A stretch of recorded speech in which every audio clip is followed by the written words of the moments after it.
talking about Anise Hyssop and some of its pollinator attracting friends.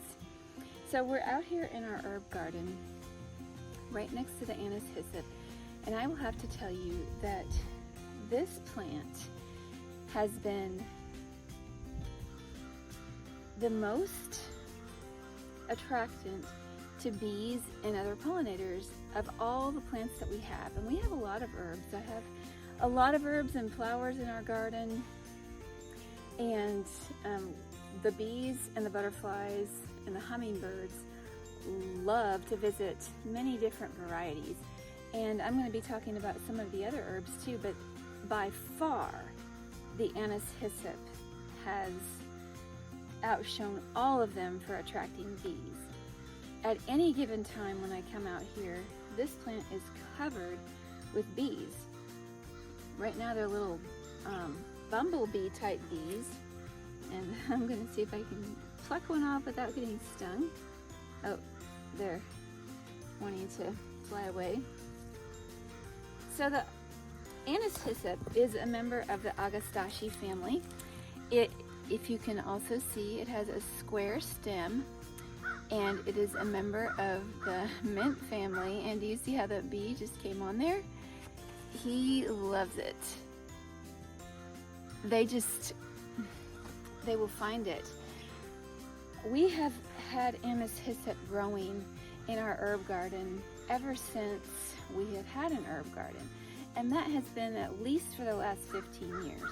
Now, we haven't been at Rishe Homestead for that long. We have been up on this property for almost 5 years, but not with our gardens established. We have had our gardens established for the last 2 or 3 summers. And one of the herbs that I brought from our last property was a pretty decently healthy Anise Hyssop plant. And it is a perennial, so it does tolerate it. So far, I have not been able to kill it off, and I cannot say that for a lot of the other plants that I have, but it has been one of our favorites. One of the reasons why it is our favorite is because it has a wonderful aroma. If you smell it, it smells like licorice. And then this is one of the herbs that if you taste it, it also tastes like anise, obviously Anise Hyssop, but it tastes like licorice. And so you can taste the leaves, and many herbs, even though they have a very fragrant smell, when you eat the leaves, they taste bitter. And that's true of many of the mint family, like the spearmint is hot, and the peppermint is refreshing, but chewing on it for very long, it doesn't do much for you because it gets hot in your mouth quickly. The Anise Hyssop is mild, it's smooth, and it's delicious, even just fresh, even just eating a leaf fresh. And so often when we walk by the Anise Hyssop plant, we'll just pop a leaf in our mouth. It freshens our breath. It reminds me of a candy that I used to get when I was a young girl. It came in this little tin. I have no idea what it was called, but it actually had a coating around it, and on the inside was a little seed of actual anise, not the Anise Hyssop, but when you got to the end you ate the seed, and I always liked it. But this tastes remarkably like that. It's not as strong as the black jelly beans, so you don't have to worry about that. It's just a very smooth and mild flavor. And I think I told you it's a member of the Agastache family, and those make wonderfully spired flowers. We have some different Agastache in our garden as well. The hummingbirds love the Agastache, and so do the bees. So if you want to attract bees to your garden so that they can pollinate the other plants in your garden, plant some Anise Hyssop. You can plant a plant, and it needs to have full sun, 4 to 6 hours like most herbs. It likes the sunny location, but it also will tolerate some shade. It's really not that picky. It's not terribly picky about the soil that that it's planted in.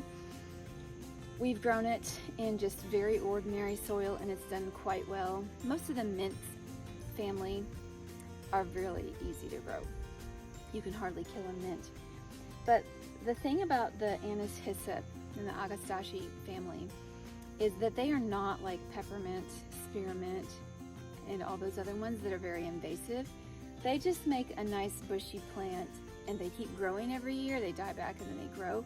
But they do not put runners into the soil like the peppermints do and the lemon balm and the spearmints. So yes, it will grow. Yes, it will fill a space, but it will not take over your garden. We have one behind me that is, I will take you to look at after a bit, that is the mother plant that I brought from our other property. And it was completely died back this last winter, and as the spring came, it came out and it made a nice bushy plant with these purple flowers. I love the purple flowers. Kind of a deep lavender, not quite a violet color. So that one grew, and then it dropped seeds, and so other plants were growing. And I had a bare spot in this garden where one of my echinaceas didn't make it through the winter. And so I took some very pitiful looking seedlings that had grown from seed over the winter, and I just said, it can't hurt anything. So I planted them here in probably late April or early May, and it has grown to this very nice plant. It's really bushy, and this plant has been the grand central station for all the bees in these last couple months, maybe last 6 weeks. It has been covered with bees every single time. So it made it kind of nice, because when the first plant died out, when it was done blooming, then this one started blooming. And truthfully, I should have pruned that other one back and it would have gotten a second flush, but I didn't. I just let it go, and you know, I may prune it back in the winter, or I may just let it die and then I'll take the stalks down and it'll grow again. I always wonder if it's going to come back, and it always does. It's just very hardy. This plant also makes a very nice tea. It's calming, soothing. I think they say it's good for your respiratory tract, and I think for your throat, just the soothing properties. But any of the mint family are good for your respiratory tract. So all you have to do is just cut the leaf. You could cut this whole plant off, hang it upside down in a dark place where there's good air circulation, and wait till the leaves get crunchy, and then you could store it in jars. And that's what I have done in the past. You can use the flowers in the tea. You can use the leaves. The stems sometimes get a little bit bitter, so I would go ahead and take the leaves off of the stems. And if you're thinking that the leaves would be stronger before they flowered, you're correct. As with all herbs, if you harvest the leaves before they flower, they will be stronger. But to me, it's a trade-off. I love the flowers. I love to see the bees and the butterflies and the hummingbirds coming to it. So I just take a weaker tea. It'll be okay. I'll just use more leaves. No big deal. So give Anise Hyssop a try. One of these last few years, I don't remember if it was 2022 or 2021, this was the perennial of the year, and they highlighted it in all of the stores, and you could get it everywhere, and now it's hard to find. You can get it through strictly medicinals. You can get it through, I'm not 100% sure if you can get it through Baker Creek. I haven't looked there. Johnny's. Any place where they sell herbs. We generally get a lot of our herbs from strictly medicinals. They just have really good quality plants and seeds. We usually grow them from seeds. This originally grew from seeds.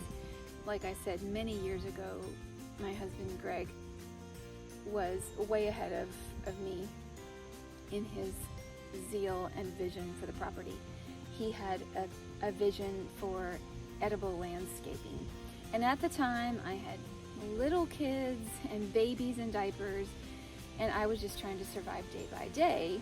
And I was just like, whatever, do whatever you want, but I wasn't like in it or on board. But now I just love the fact that we can have a landscape that we can eat, that feeds the bees, that feeds the hummingbirds, that gives back and just keeps coming back, gives us tea, gives us medicine. And it's just, it's like a little ecosystem that you have on your property. So I mentioned for the pollinators, I mentioned for the tea, I mentioned for the smell. The aroma is just really pleasant. And like I said, I grow it for the flowers because I like how they look. When Greg was doing his edible landscape, I like that. I liked to eat the leaves, but honestly, I just loved it because of the purple flowers, because purple is one of my favorite colors. And it's just grown with me over time. I just keep saying that my husband is always about 10 years ahead of me in his vision. So whatever he's gung-ho about now, you know, a few years down the road, I'll catch on. And then I'll be excited about it, and it'll be like, he will be like, I already told you about that so long ago. But some people are slow learners, and that's me. So now, I think we're just going to go and avoid those bees. Some of the bees are hornets, and you don't really want to attract those. You just hope they fly away. Let's take a look at some of the best pollinators that we've grown this year, in addition to the Anise. Okay, let's take a look at this plant a little bit closer up.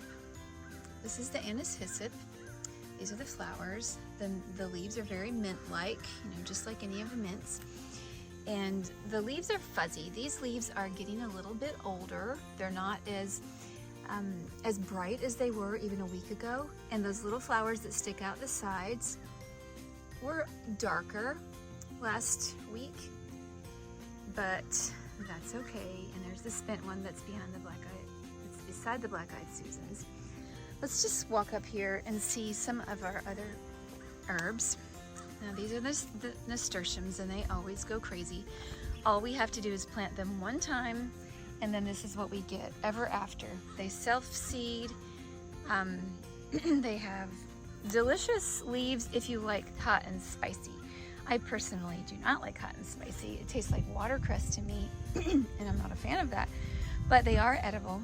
The leaves and the flowers, they make a beautiful salad. This in the front is a celosia, and it is not an edible. It just happened to grow from seed, and I left it because it's pretty. Behind here we have some of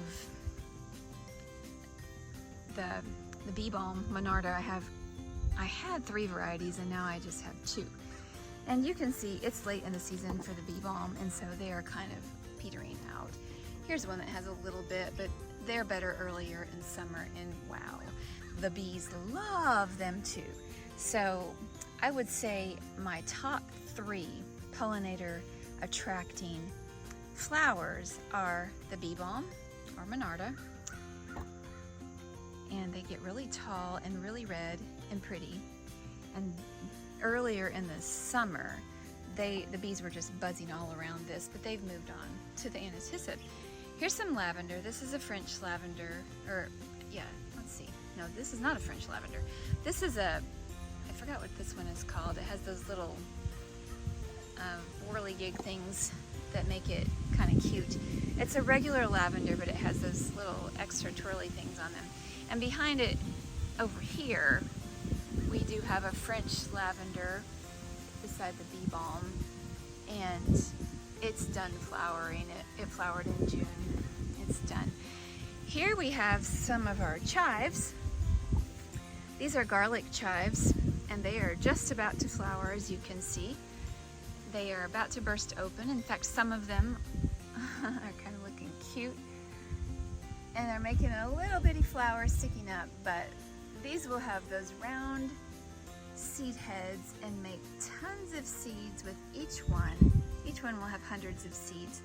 I love the garlic chives in salads, soups, garnishes. They do have a garlicky flavor, but they're pretty mild, and these will just grow and grow. You get one plant, and they will multiply and so you'll always have garlic chives once you plant them. Beside that, we have some yarrow, and if you see all these funny little plants in the middle, those are just weeds. They're kind of doing their thing. That's all right. My rose bush is kind of not at its prime right now, but the yarrow, I'll have some white yarrow and some pink yarrow. This is ordinary garden sage with the big leaves, and it's really good for cooking with, especially around Thanksgiving. I don't use a lot of sage. I find it to be kind of a strong flavor, but I just like to have it growing because I love this one also has purple flowers, and they're darker purple. They're really nice. Behind that, we have my my Asiatic lilies that are done. They've been done for a while. You can see a little bit of that Anise Hyssop behind there that's kind of laying over, and the leaves, the flowers have turned kind of grayish and you can't really see them. Of course, the black-eyed Susan, and the bugs do like those. The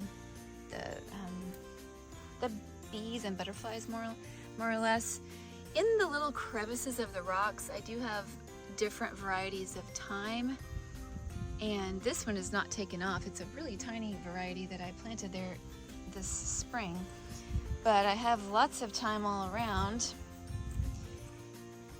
This big thing that you see in the front is bloody dock, and we just grew that for the fun of it because we wanted to see what it would do. You can use the leaves like spinach. It does have kind of a bitter taste. We're not too much into bitter, but it's a dock. Dock is very bitter. Okay, behind there we have some thyme, and we have some volunteer tomato plants, believe it or not. So that's one of the orange thymes, and it's just been filling the space in the rocks, which I love. We have some daylilies up there, and behind there is one of the cannas that is just starting to bloom this year. My mom gave me that for Christmas, and it's starting to bloom. Ferns, and I don't know what that plant is that is sprawling all over. It's a type of succulent, and it has little tiny yellow flowers in the spring, and it's really cool. It's like a waterfall. It is kind of invasive, so I mean it's not invasive like taking over everything. It just really spreads, but it's easy to pick out.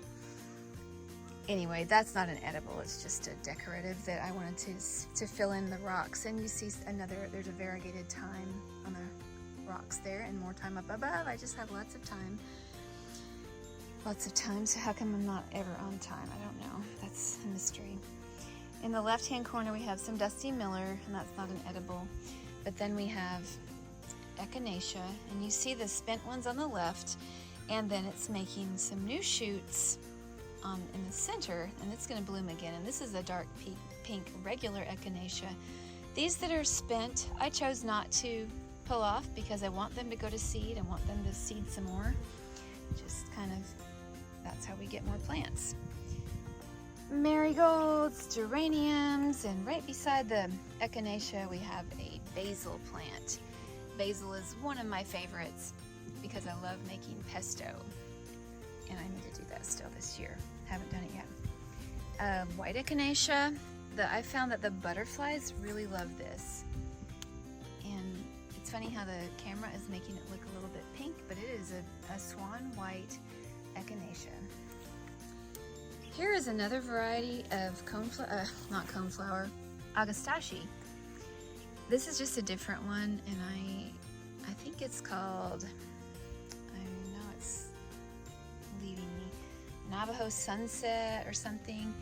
It is fragrant. It's kind of a minty fragrant, and it smells nice. It smells refreshing. You can use it in tea also, and the hummingbirds really do love that. So here in the front we have a very big plant of oregano, and this oregano is blooming. You can see, I'm flipping this around, there's a basketball. So it's in bloom, and it started out with just a little plant from the nursery, and it's just gone everywhere. In the back you see there's a pale Echinacea. That's actually a red Echinacea that's done blooming. And so I hope that the plant will make some more this year, but I don't know if it will. We have some regular chives, just mild chives, more of that green succulent type stuff, more of the other stuff. Dusty Miller. Here's another Agastache. This is more of a pinkish orange one. You can see, I love the colors of this one. Maybe I should back up a little. Another Echinacea, and I don't know what kind that is. I'm still waiting for it to bloom. So this is a yellow oregano, and it's very mild. Regular chives, another Echinacea plant. Last year at Lowe's, they had Echinacea plants that were on sale, marked down, and I got several different colors. So they don't all bloom at the same time. Behind here with the yellow flowers that are kind of sprawling this is a plant called St. John's Chamomile. Now this plant was moved here this year into this crevice of the rock, and it's already grown this much. It needs to be trimmed back, and then the flowers are a chamomile flower, and they can be used for a calming tea, and they are very mild. They have the characteristic chamomile scent, for calming you down. So I have another plant like this up the hill that just is huge. It's like, I don't know, 6 or 8 feet, and I need to cut it back once it stops growing. It's just wild. It's crazy how these plants sometimes multiply. Okay, moving right along, we have some volunteer tomato plants just doing their own thing. They're not really going to do anything. Actually, this one has some cherry tomatoes. I do not have any idea what kind these are or where they even came from, but since they grew, I decided to let them. Here's an Echinacea that is blooming. It's putting on some new growth, and it has a flower that's pretty well spent, but you see the bright green new growth and more of the Agastache. The Agastache is also called the hummingbird mint, and I guess what I've done here is given you a tour of my herb garden. I told you I was going to do pollinators, and the truth is the birds and the bees, they love all of the flowers, but the ones that they love the best I already named. The bee balm, the Anise Hyssop, and then one of my other favorites, the sunflowers. And I will take you on a tour of my sunflower garden because you'll see lots of bees. The bees, I was so surprised that the bees really love the sunflowers. And any variety of sunflowers that you see are going to be covered with bees. So sunflowers, Anise Hyssop, bee balm if you want bees. And if you want butterflies, I've noticed that they really love the Echinacea. They seem to love the top of it where it's all bumpy. They just sit on them, and I've found lots of butterflies on the Echinacea. And the plant that the bees, not the bees, but the butterflies like even more, I think, are the zinnias. And zinnias are so easy to grow. You can get lots of different colors. So if you want butterflies, just plant zinnias. Just get a package and throw them in. They will do their thing. I've done that many times and just gotten lots of variety of zinnias. Of course, when we're talking about pollinators, I would be remiss if I didn't mention the obvious, the butterfly bush. Butterflies love this, and I have some video and footage where they are visiting this very often. This is it's a perennial bush, dies back every year, but it always does come back as long as it's pretty mild. And that's a good way to bring butterflies to your garden. Okay, this is another one of our gardens, and as you can see, we have a giant zucchini that's going everywhere. It's finally growing, and I'm happy about that because it's end of summer. Any of the flowers and herbs that you plant are going to attract bees and butterflies. So I'm just telling you the ones that tend to do it on an even more powerful basis. This is a little tiny sunflower. It's called the dwarf teddy bear, and it's supposed to be very fuzzy. It's funny how this one is not coming out too fuzzy. It looks kind of more normal, but it's only about 2 feet tall. It's actually, some of the zinnias are even taller than it.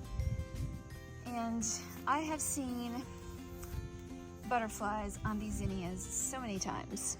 And often when I'm up on the trampoline in the morning, I can look down and see the brilliant colors, and they just like to come and visit. And I don't blame them, because they have such bright and happy colors, and it's cheerful. Look at my squash growing. Wonderful. Okay, we have some sunflowers here. I always like to keep a nice succession of sunflowers just because I love them. But the zinnias are becoming a favorite of mine too. Wow. And look at these bolero marigolds. They're so cool. I'm getting another one of those baby sunflowers right here. Right there. It's gonna burst out soon, and this one is only 1 foot tall. This one may be 14 inches. Like I said, the zinnias are even taller than them. Here's a nice bright one. You get the idea. Any herbs, our holy basil that we have planted behind to the left of that tarp, we have a big patch of holy basil. And I will tell you that the bees really love that too. They love all the herbs. So you're not gonna go wrong just planting herbs. Whatever kind you like, they will come. Here's a close-up of some of that Anise Hyssop. No, I'm telling you wrong. The holy basil.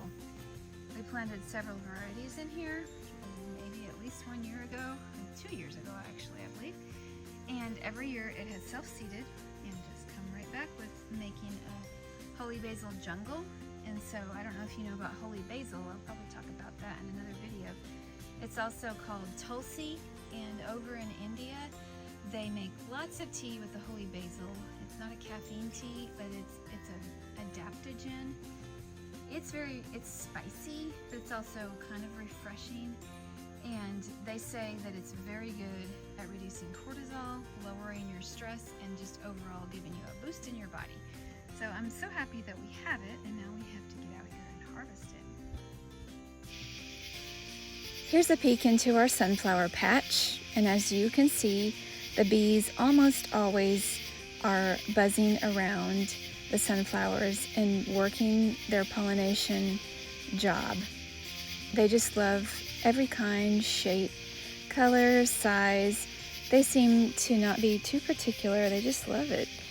And so it's very relaxing if you sit up in the sunflower garden, watching the bees, watching the cardinals come to eat the seeds.